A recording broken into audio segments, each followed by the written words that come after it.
ยินดีต้อนรับเข้าสู่สวรรค์ dev.com วิดีโอนี้แมันจะสืบต่อมาจากวิดีโอที่แล้วเนาะใน Cross Basic HTML5 เพื่อบ่เป็นการเสียเวลาเราจะเริ่มลงมือกันเขียนโค้ดกันเลยก่อนอื่นเปิด NetBeans หรือeditor ต่างๆที่ท่านถนัดเนาะในการเขียนโค้ดในที่นี้ข้าพเจ้าถนัดใช้ NetBeansก็เลยจะเอา NetBeans เขียนในโปรเจกต์ตัวนี้เลยในเวิร์กช็อปตัวนี้ให้เราสร้างโปรเจกต์ใหม่ขึ้นมาเลยไฟล์ New เลือก html5/javascript next ตั้งชื่อโปรเจกต์ตามต้องการจะเอาตามนี้เลย next next ตัวนี้ติ๊กออก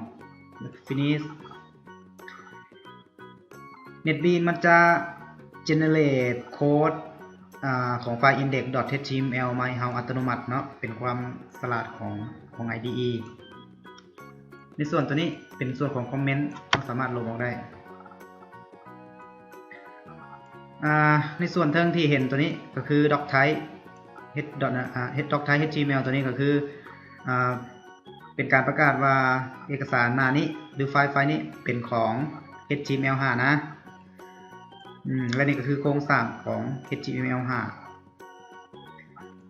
ในส่วนต่างๆที่เขียนภายใต้แท็ก head ตัวนี้แม่นมันจะโหลดก่อนหมู่ในขณะที่ start หน้าเว็บตัวนี้หรือหน้าเพจตัวนี้เนาะภายในแท็ก body ก็เป็นส่วนที่เราจะเขียนข้อมูลหรืออย่างต่างๆที่จะอยากให้แสดงถึงหน้าเบราว์เซอร์ของเรา title ตัวนี้ก็คือสื่อเอกสารที่อยู่ด้านท็อปของไฟล์เอกสารของเราตัวอย่าง HTML5 Basic HTML5 Save แท็กทำอิฐที่เราจะเขียนในหัวข้อวิดีโอนี้แมนแท็ก S ตอนที่เราจะได้เรียนกันแท็ก S ก็คือ heading ย่อมาจาก heading เนาะตัวนี้ heading หนึ่งจะมีทั้งหมดอยู่6 heading 6 S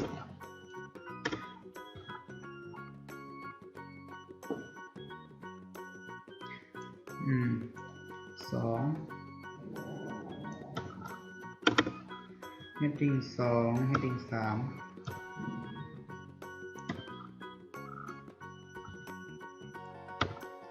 heading 5จะเห็นความแตกต่างของแต่ละ heading เนาะตัวนี้3 4 5 6 เซฟแล้วลองรันเบิ่งในที่นี้เลือกเบราว์เซอร์ที่เราต้องการอยากให้รันเนาะข้าพเจ้าจะเลือก Google Chrome แล้วก็กด Start ถ้า NetBeans ของไผที่ติดตั้งใหม่ๆแล้วมันแจ้งเตือนขึ้นมาแบบนี้ก็คือNetBeans มันฟ้องให้ติดตั้ง extension เสริมที่จะรันไฟล์นี้ได้เนาะเข้าไปที่ Go to Chrome Web Store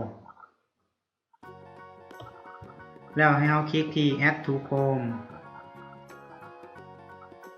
แล้ว Add Extension Google Chrome ก็จะแจ้งเตือนบอกว่า Add Extension ตัวนี้เข้าไปในตัวของมันแล้วเนาะแล้วเรามาลองรีรันโปรเจกต์เข้าใหม่ก็จะได้สิ่งที่เราเขียนเมื่อกี้นี้เนาะ